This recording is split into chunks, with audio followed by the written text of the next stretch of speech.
Ezekiel, I've transferred 90% of my wealth to you. I've got family. You have no idea of the horrors I can visit upon you and your...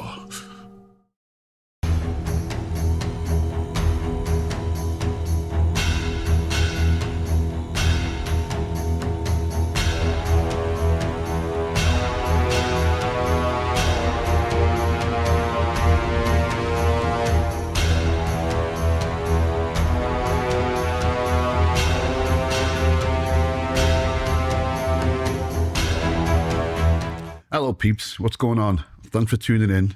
How's your week gone? Anyone had any new shoots? Hey, has anybody found a way how to increase dynamic range in post yet? No, me neither. Well, bear with me, I'm still working on that one. So, this week I've got for you a grade of a short film I'm making. It's a vampire one. So I'm just going to walk you through the grade. I'm not going to go into too much detail. I'll show you every node and all the setups and everything else. But if you want a detailed one, I will make a video for you for that. As a matter of fact, what I'm going to do is I'm going to keep this grade and then I'm going to grade it again from the very beginning so you can see exactly how I'm going to do it. We're going to go for a completely different look. So let's get in there. Okay, so here we have the actor, okay, sitting on the couch, and he's basically begging because Ezekiel, the vampire, has asked him to transfer his worldly goods over to him as price for his immortality. So he's done the best he can do, and the conversation ensues, and let's have a look. Okay, so let's turn all of these off. Right. Okay, so here we have the footage direct from the mystery camera, which I will be reviewing. So if you can guess as to what that is, that'll be cool. So here we have the grade. The first thing we do is we want to convert it to DaVinci wide gamut. So boom, let's do that. And we will turn it into Rec 709.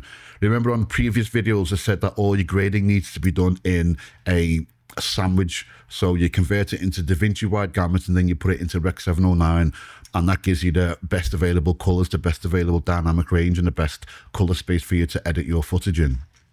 So next thing I do is I add a bit of sharpness. I always go before the color space conversion and before the grade, because I think any particles or crispy edges that the sharpness may create can be included in the grade, possibly softened. I don't know, the theory's out on that one, but that's just my way. Okay, so let's hit that. Now, these are quite peculiar settings that I use.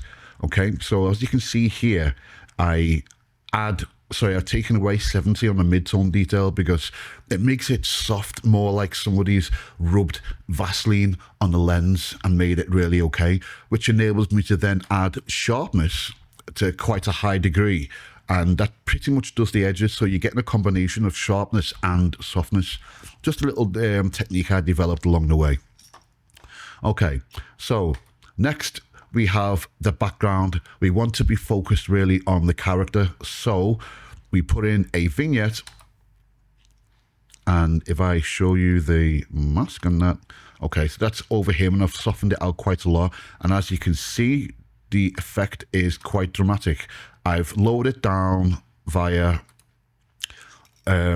primaries.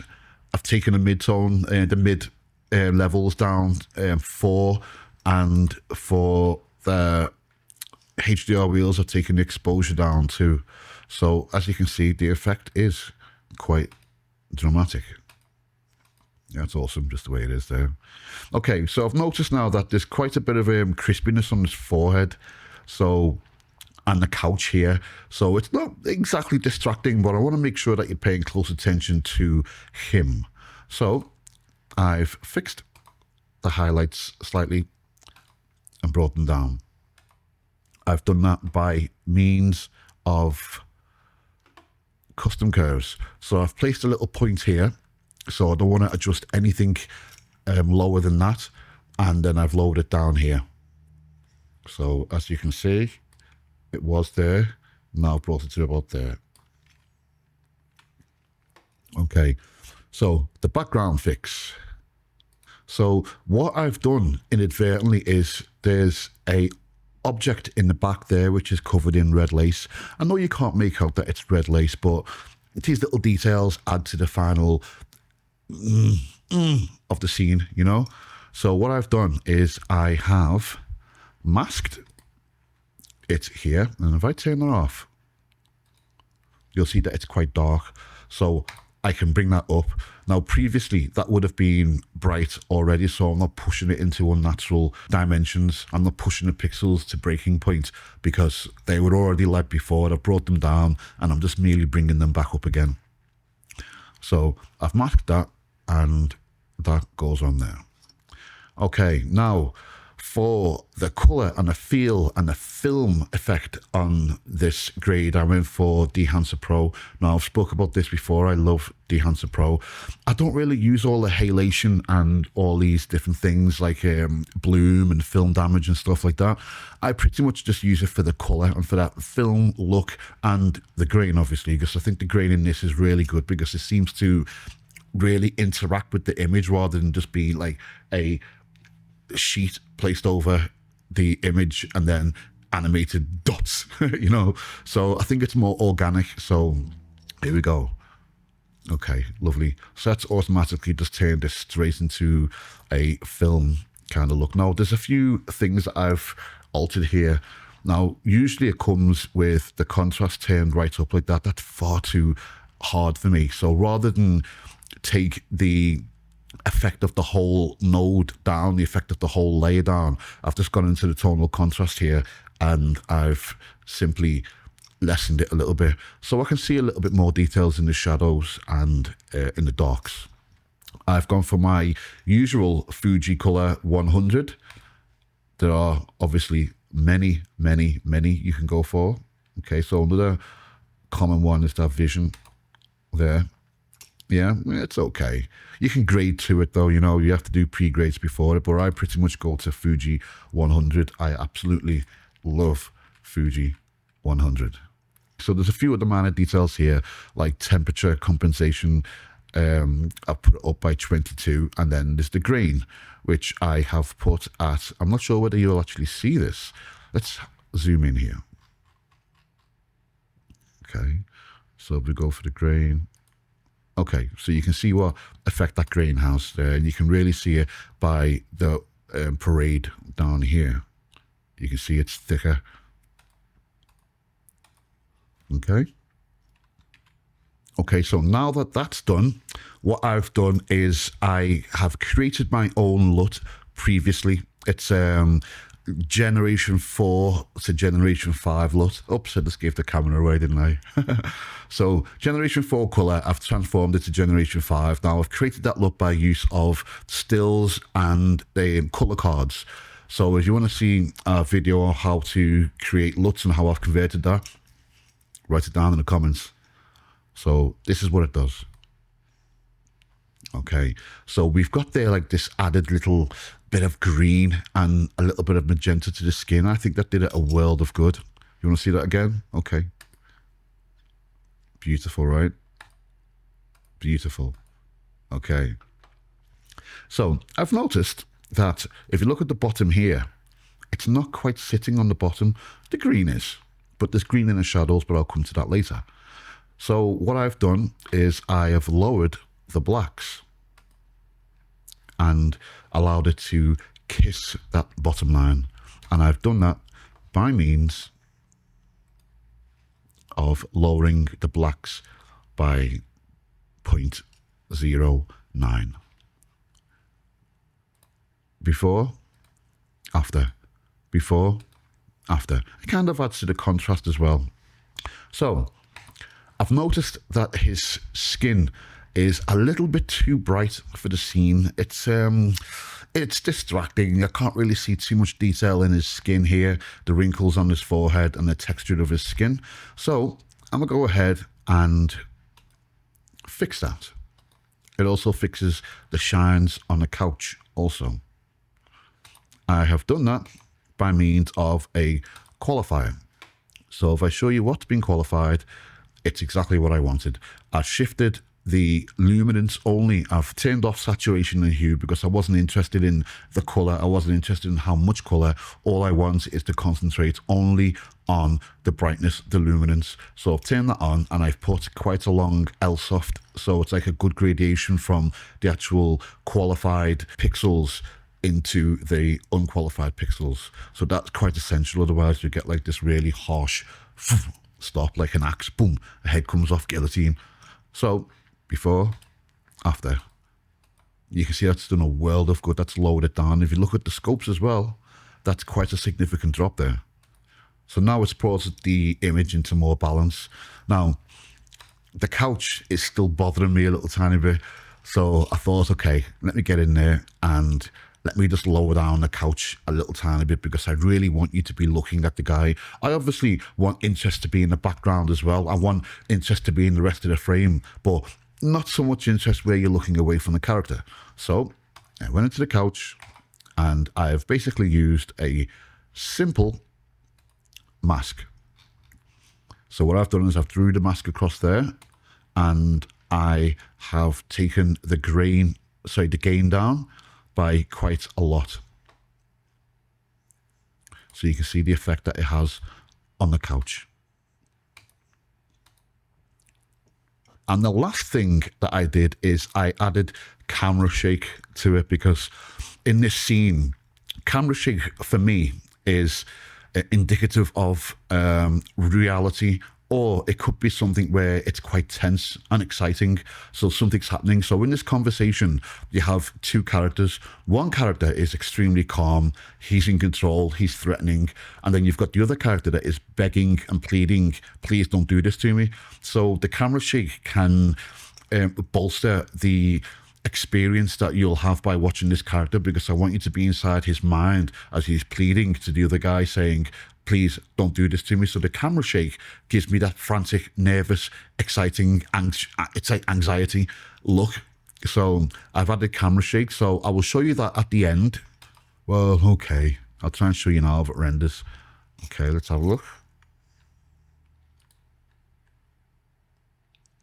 No. Okay, well, I'll show it to you at the end, but if you can detect there, the camera is shaking quite a bit.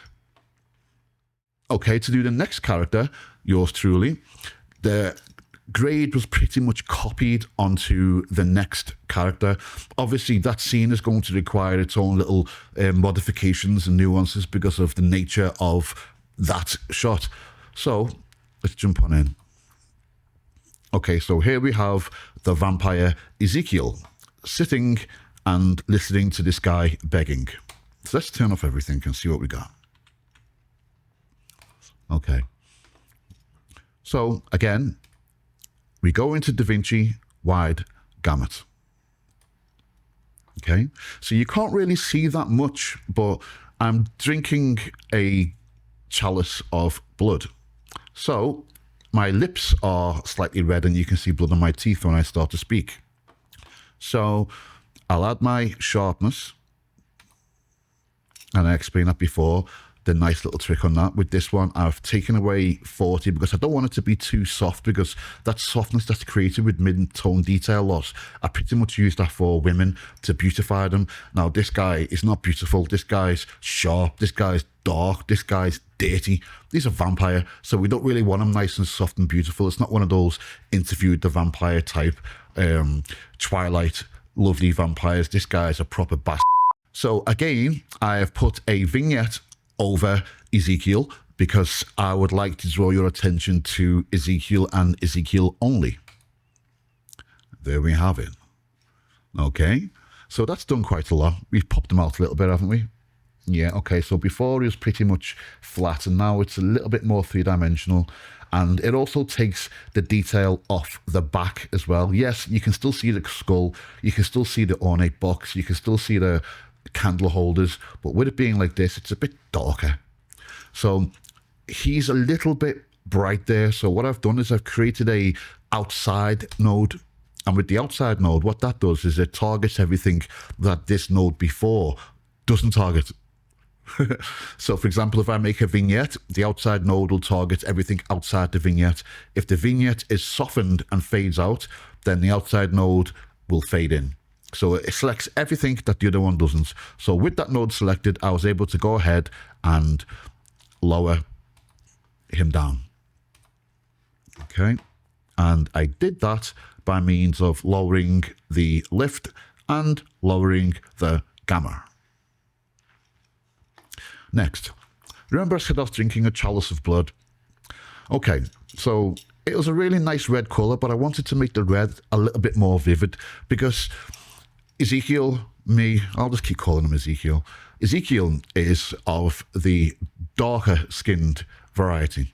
So seeing colors on him is a little bit hard. So what I needed to do is really push that red, make it a lot more saturated. So to do that, what I had to do was I had to put a mask over his mouth, and I then had to animate said mask. So as he takes his drink, I've got to put the mask over him. And as it goes across, when you can't see it anymore, it disappears. And in a later shot, it comes back when he pulls the cup down. So if I just leave it here for you, I can show you the effect that it has.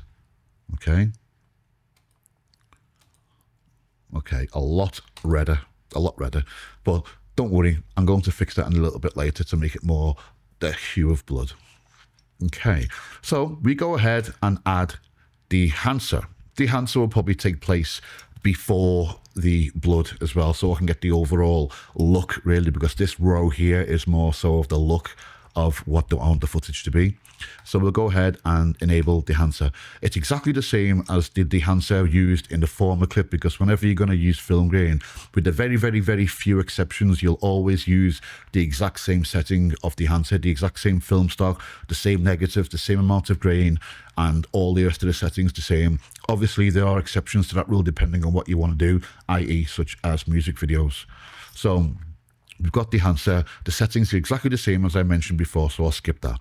I now add my Generation 4 to Generation 5 LUT that I created, and that brings it down even darker. So as you can see now, the blood is a lot more of the hue of real blood. It's more convincing. So again, we notice that we're not quite kissing the bottom. See this border here? I like to put that border on because it tells me what true black is. Although I've got obviously my normal 4K monitor and my grading monitor over there, there's slight differences. So when I look at the monitor and I see this black here, I know that any color in the actual image that touches and mixes and you can't differentiate between that and the bottom block is jet black. So I've gone ahead and stuck that on. I'm going to do that anyway because it's a film, it's 2.35 anyway. So I've gone and done that. So if I go and include this node, you'll see from the histogram, so from the parade, that we have dropped right down. We've really crushed those blacks, but not so much where you can't see the different texture in front of this box here. Okay, so Ezekiel is a vampire. So obviously, a vampire would probably be a lot paler than your regular person of darker skin type. So we have to bring down the saturation, and I also wanted to bring down the exposure as well, because I do want him to be quite dark. Although he is dark skinned, I do want him to be quite dark as well, you know, extra. So let's see what that can do. Oh, I think that's lovely. What do you think? That's beautiful. Guy looks like a corpse.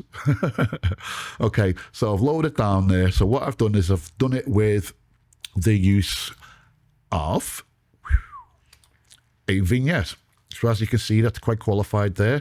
Now, I've done all of these after the Rec 709. I could have done them before. It could possibly even have been better if I did it before, depending on what you want it to be. But the Rec 709 colour space was more than sufficient for this purpose, what I wanted to do. Plus, you have the added bonus of the colours being more vivid, more definitive. So any masks that you use after the Rec 709 are going to be able to have a much better selection, whereas the Da Vinci wide gamut and log, the colours are more closely together, so it's a little bit harder for you to qualify certain colours. So with this one, you can see the quality of the qualification that I've got there. So I've done that. So as the shot goes on, we see that he brings his hand up and he takes a sip of his blood. Now you can notice, oh dear, how come his hand doesn't look like a corpse? Do all vampires have like corpse faces and normal flesh-like hands? No, they don't. So I had to go ahead, mask the hand, and do the same thing as I did to the face. So you can see that I've masked it, and I've also gone through manually and tracked the actual mask over the hand. Now on this section here, it coincides with the mask there. So what I had to do was pretty much move the mask away. See the way you've got like normal colour here, then you've got dull grey corpse colour there. Then I had to move it away, see where it needed lining up, and put it back again.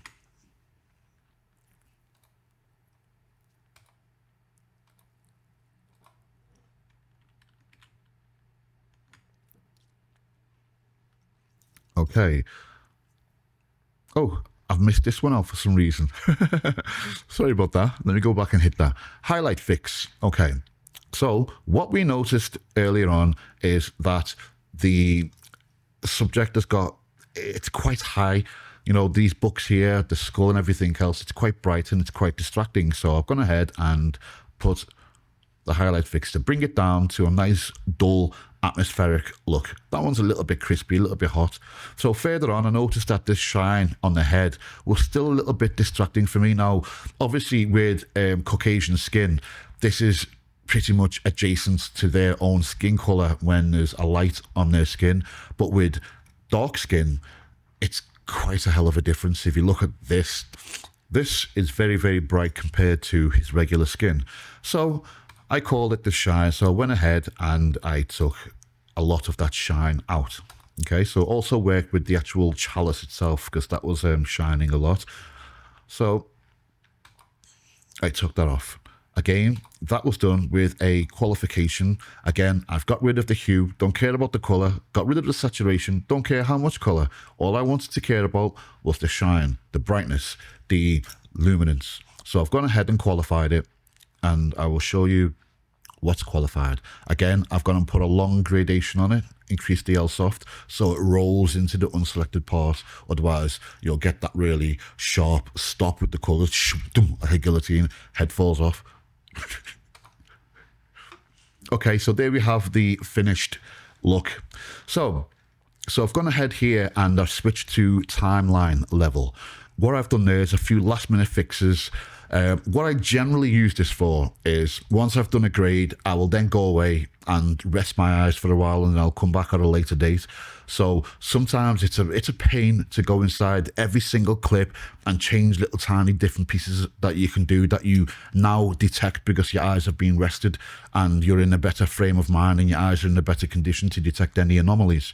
So what I do is I put these on the timeline level so I can then go in and fix globally anything that could be wrong. So what I do here in the timeline level is every single clip goes through the timeline level. So any node that you put on the timeline affects all the clips in your entire grade. So every clip that processes its own nodes and its own color correction and grading will then go through the timeline. So anything on the timeline, again, affects globally every single clip in the whole shot. So with the blacks, I noticed that it's quite dark. It is quite dark. I got carried away last time, but this is what color grading is. Sometimes you have to go away and let your eyes rest. You know, I don't know if any of you make music, but I make music for my films and a solo artist as well. But sometimes you can be like knee deep, ball deep in a mix, and you think everything's great, and then you get off and you come back tomorrow and you're like, oh my God, what the hell was I thinking? It's horrible, it's terrible. Well, not horrible or terrible, but you're in a different place, you're fresh. So the same thing with the colour grade, you go away, you rest up, you do what you do, and you come back, and then I can start seeing a few errors because I'm fresh. Now I've noticed that it's a little bit dark, dingy. So what I did is I added this node, and with this node, I increased the mid, not the shadows, not the highlights, the mid, and I did that by means of gamma. And I also went into custom curves and pulled up there as well. Not too much, because I wanted it to be not quite crushed, but I also don't want to crush the dark detail. I want you to be able to see the difference between this box here that's being held and the edge of the couch. So the next thing I did was boom, boom. It's a little bit still too bitey, you know what I mean? It's a bit like sharp. So I thought, okay, I'll fix the highlights and I will take them down a bit. If you look at the waveform down here, you'll see what that does. I did that with this. I've slightly increased that, very, very small, and then put it back again. It didn't work. I thought, no, oh, highlights. Okay, so what you can see here is I've taken the top end of this from here and moved it down to here. Made it a little bit dark, and I've sort of pulled the shadows up in the last one, so it's a little bit less contrasty. Okay, so with this one, what I've gone ahead and done is I've increased a little tiny bit in the gamma. Now, I could have done that on a node before as well, but because I've added a key output change to that, so it's not affecting the clip 100%, it's only affecting it 50%, I thought, okay, I'll just go to a new node and do it. I'm not going to do the mathematics about how much that would affect, and half the amount of a put 4 it's going to do too. I just thought I'll just put it on a new one. It doesn't make any difference. It's very clear. So there you have it. So with this last one, I've put on a little creative LUT here as well.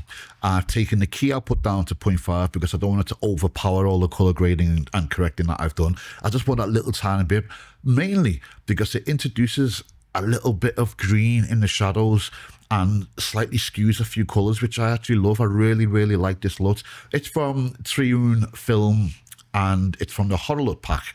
Great, absolutely amazing LUT pack. If there's any LUT pack to buy, it has to be that. That is absolutely amazing. So plugged on.